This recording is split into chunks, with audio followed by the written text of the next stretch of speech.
sekarang kan dengan persaingan bebas ini gitu ya, itu menjadi penting kan pengetahuan tentang masyarakat.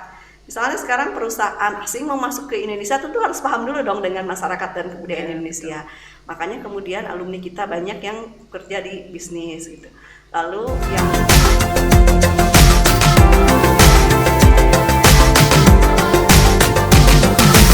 Visip Unpad Podcast. Assalamualaikum warahmatullahi wabarakatuh. Balik lagi di podcast Visip Unpad sama saya Bintang Bekti. Nah, teman-teman, hari ini kita kedatangan tamu spesial lainnya. Saya perkenalkan dulu ya. Ada Ibu Dr. Rina Hermawati, SIPMSI, yang adalah apa coba? Ada yang tahu nggak atau mau nebak? Beliau adalah Ketua Prodi Sarjana dan Pasca Sarjana Program Studi Antropologi. Double loh, keren nggak? Ibu, selamat datang. Hai Bintang, apa kabar? Ibu apa kabar? Alhamdulillah saya baik, Bu. Oke, kita langsung aja ngobrol-ngobrol ya teman-teman. Pasti udah pengen tahu banget kan kalau di program studi antropologi itu seperti apa sih, Bu? Program studi antropologi itu kalau kita lihat ya dari asal-usul ilmunya, antropologi itu adalah ilmu yang mempelajari manusia, masyarakat, dan kebudayaan. Sehingga di antropologi itu mahasiswa diarahkan gitu ya untuk memahami tentang bagaimana misalnya keanekaragaman kebudayaan di dalam masyarakat. Kebudayaan itu sendiri artinya adalah cara hidup ya, cara hidup masyarakat, baik itu berupa ide, gagasan, kemudian kebiasaan, kemudian yang sifatnya fisik, kebudayaan fisik dan lain-lain gitu. Nah itu cara tadi pandangan, kebiasaan dan kebudayaan fisik itu yang akan mempengaruhi sistem-sistem gitu, baik di dalam sistem politik, ekonomi, agama, kemudian ya semualah ya, semua aspek kehidupan. Sehingga mungkin Bintang bisa melihat misalnya demokrasi, misalnya kita membuat aturan sistem yang sama di Indonesia dengan misalnya di Inggris, di Amerika, tetapi tetap aja kan pelaksananya akan berbeda karena dipengaruhi oleh cara hidup masyarakatnya, oleh pandangan masyarakatnya misalnya tentang kekuasaan, tentang pemimpin dan lain-lain. Semua sistem begitu. Agama misalnya sama kan ya ajarannya, misalnya Islam ajarannya sama, Al-Quran, hadis dan lain-lain. Tetapi cara masyarakat bagaimana merealisasikan itu kan berbeda gitu. Tergantung pada cara hidupnya, penafsirannya dan lain-lainnya. Nah, antropologi itu mempelajari keanekaragaman itu gitu. Tentang manusianya tentang gitu ya, manusianya, iya betul. Nah, Ibu, ini tuh banyak pertanyaan, Bu, dari para netizen. Kalau bedanya antropologi sama sosiologi itu apa sih, Bu, itu? Kalau sosiologi kan lebih kepada interaksi ya, interaksi sosial. Jadi bagaimana masyarakat itu membangun interaksi sosial gitu.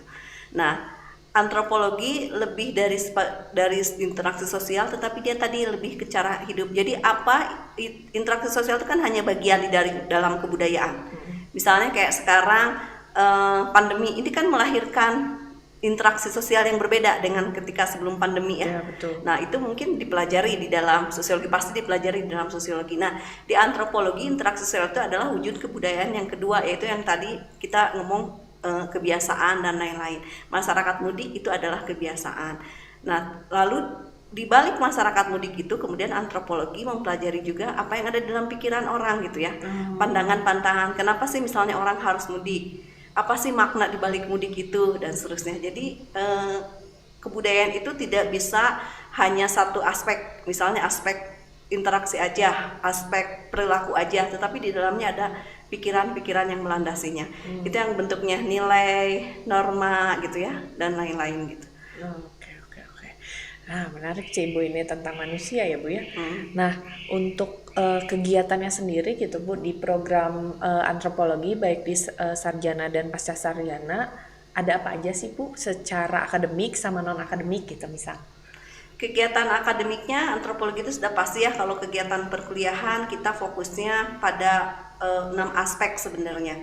ada konsep, teori antropologi, kemudian metodologi, peranata sosial budaya yang tadi kita ngomongin masalah politik, seni, ya, agama itu bagian dari mata kuliah di antropologi juga.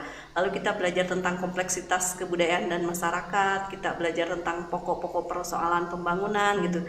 Hal-hal seperti itu. Nah, di samping kegiatan-kegiatan yang pembelajaran di kelas itu, kita diperkaya dengan kegiatan praktikum. Oh, jadi selain teori ada praktiknya juga langsung ada gitu ya. Dan itu menjadi satu hal yang wajib ya di dalam antropologi, karena salah satu yang dibidik oleh antropologi itu adalah mahasiswanya mampu mengidentifikasi dan menganalisa fenomena sosial budaya.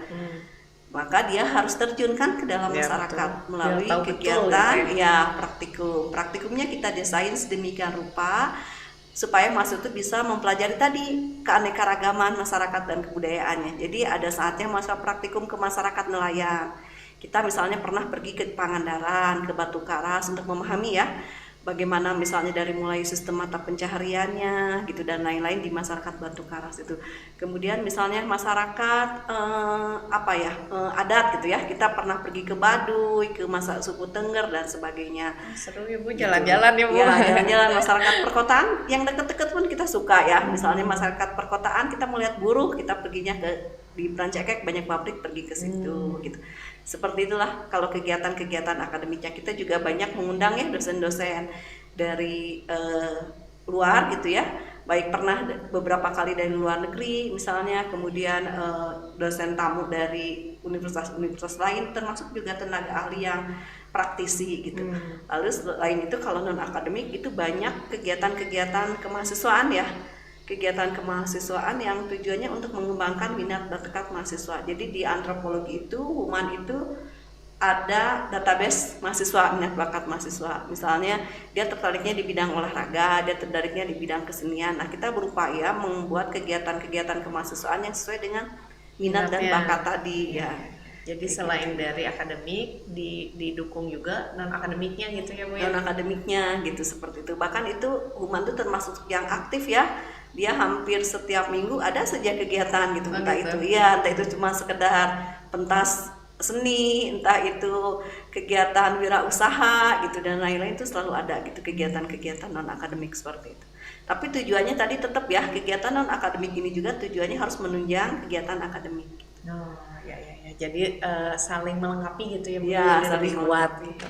Nah ini teman-teman yang seneng banget ngobrol, mengenal orang, terus belajar untuk menjadi lebih open minded, kayak cocok nih di antrop ya Bu ya. Sangat cocok ya, apalagi teman-teman yang suka traveling gitu. Nah ini kuliahnya nggak cuma di kelas aja gitu, selain ada teorinya untuk menjadi bekal kita, nah kita langsung nih terjun ke masyarakat, cari tahu fenomenanya itu seperti apa gitu di masyarakatnya sendiri gitu teman-teman. Nah Bu, kalau profil lulusan nih Bu untuk sarjana antrop dan pasca sarjananya apa aja tuh Bu? Kalau profil lulusannya itu ada dua ya di sarjana antropologi itu. Yang pertama profil lulusannya itu menjadi peneliti atau etnografer. Nah itu menjadi peneliti atau etnografer itu bisa dibagi berbagai macam lembaga. Artinya kalau misalnya ada pertanyaan apakah peneliti itu hanya kerja di lembaga penelitian, enggak. Di lembaga pemerintahan ada jabatan peneliti gitu ya. Misalnya tadi di LIPI, terus bahkan di di Pemda juga ada kan peneliti. Kemudian di lembaga-lembaga swasta juga ada peneliti, atau sekarang lebih dikenal dengan istilah etnografer gitu kalau lulusan antropologi itu. Misalnya di perusahaan bisnis, apakah di perusahaan bisnis tidak nerima antropologi? Nerima. Kan Bintang suka denger ya ada unit pengembangan bisnis. Iya Bu. Unit pengembangan bisnis itu salah satu yang masuk di situ adalah lulusan antropologi. Jadi mereka tugasnya mengembangkan bagaimana bisnis yang sesuai tadi dengan kebudayaan masyarakat, dengan masyarakat. Gimana nih supaya iklan itu mudah diterima oleh masyarakat. Trennya seperti apa gitu. Trennya seperti apa gitu. Terus bagaimana sih produk yang masyarakat mudah kenal. Nah sekarang kan dengan persaingan bebas ini gitu ya, itu menjadi penting kan pengetahuan-pengetahuan tentang masyarakat. Misalnya sekarang perusahaan asing mau masuk ke Indonesia tentu harus paham dulu dong dengan masyarakat dan kebudayaan Indonesia. Makanya kemudian alumni kita banyak yang kerja di bisnis gitu.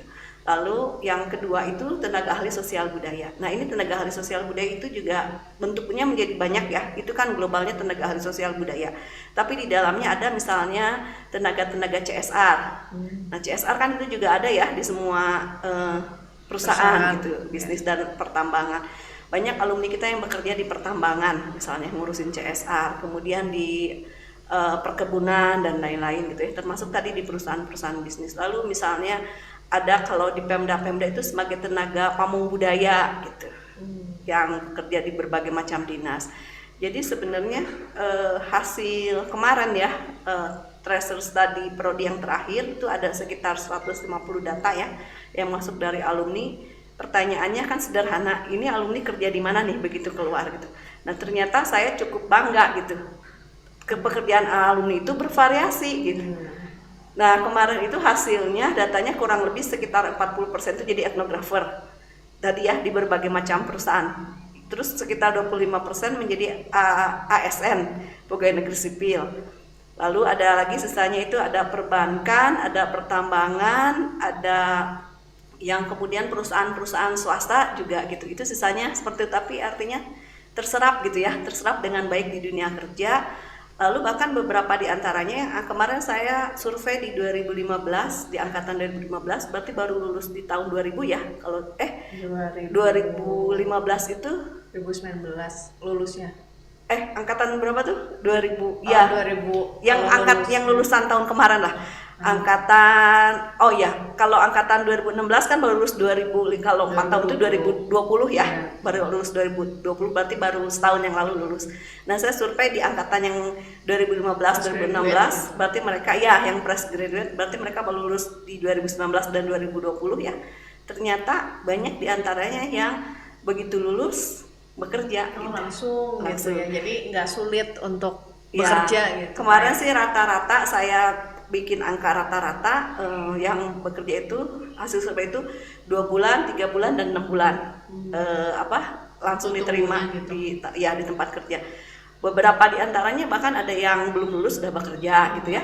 Tapi yang memang dibutuhkan sih Bu, antrop gitu maksudnya dimanapun kita akan bekerja dengan manusia gitu dan ya, antrop itu betul. kan mempelajari tentang manusianya itu gitu kan. Jadi yang menjadi sangat penting gitu loh Bu. Ya, sehingga kan kalau kita ngomongin misalnya teknologi ya, sekarang komputer dan lain-lain. Apakah komputer itu hanya butuh ilmu komputer? Enggak, butuh ilmu sosial. Gitu kan? Untuk pengembangan teknologi informasi itu butuh orang-orang sosial di situ yang akan menguatkan itu. Salah satu orang sosial itu diantaranya adalah antropologi. Mungkin ada juga ilmu-ilmu lainnya, tetapi salah satunya adalah antropologi.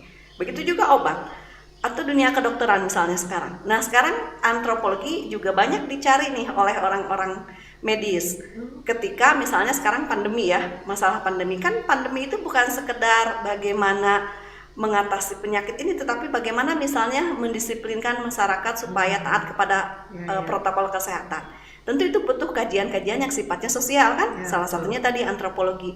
Gimana sih nih kebiasaan mudik ini, bahkan kemudian misalnya peneliti kita dari antropologi ada yang direkrut oleh beberapa Pemda misalnya untuk bagaimana caranya supaya sosialisasi itu mudah sampai kepada masyarakat. Sosialisasi pakai masker itu tampaknya sederhana gitu bagi kita ya, tapi kan bagi masyarakat mungkin pedesaan, masyarakat lain-lain gitu ya yang sangat beragam, atau juga bagi ABG yang lagi senang-senangnya kumpul-kumpul gitu, perlu bahasa sendiri kan untuk mensosialisasikan. Nah disitulah pentingnya ilmu-ilmu yang mempelajari tadi manusia dan kebudayaan itu, perilakunya. Iya, gitu perilakunya. Ya juga ya, betul ya. Jadi seperti kalau tadi Ibu bilang bisa masuk bisnis, bisa banget gitu ya. Iya, sangat bisa, dan itu banyak ya alumni-alumni kita yang memang bekerjanya di dunia bisnis gitu. Misalnya di elektronik aja, yang saya nggak pernah kebayang gitu ya. Kok tiba-tiba ada alumni saya banyak yang bekerja di dunia elektronik. Lalu saya tanya, apa sih tugas kamu di sana? Ya dia bilang, saya itu Bu bikin riset produk katanya. Jadi saya bikin riset produk itu dari mulai gimana sih produk itu sebelum jadi sampai setelah produk itu jadi, saya melakukan riset ke dalam masyarakat. Termasuk dia bilang termasuk ada alumni yang kerja di perusahaan fashion gitu loh, jilbab kayak gitu.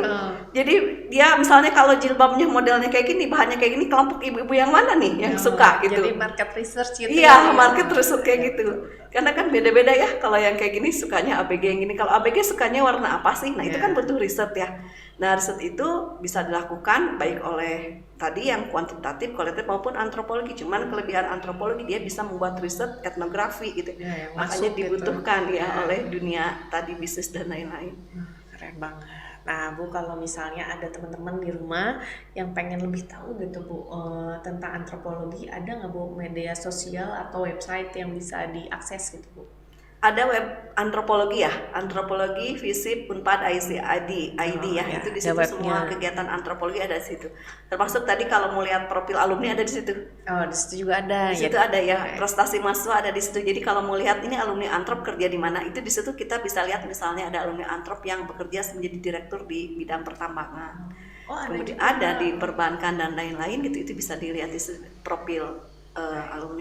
Kegiatan-kegiatannya juga kita ada di situ semuanya. Terus ada juga Instagram Human ya. Ada Instagram juga, Pak. Ada Instagramnya, nanti bisa dilihat di situ. Itu hampir setiap hari posting tuh berbagai macam kegiatan di situ. Instagramnya apa Bu? Human Unpad. Human Unpad, boleh dicatat ya teman-teman ya. Nah, untuk mengikuti keseruan bisa dicek di media sosialnya, ada juga websitenya di antropologi.unpad.ac.id ya. Iya, betul. Atau di website Visip Unpad juga nanti nge-link ke website Antrop ada. Juga ada Instagramnya @humanunpad. Nah, boleh di-follow teman-teman ya. Oke deh Bu, terima kasih banyak informasinya, terima kasih banyak juga waktunya. Teman-teman boleh dicek ya. Oke deh kalau gitu, assalamualaikum warahmatullahi wabarakatuh, sampai bertemu lagi.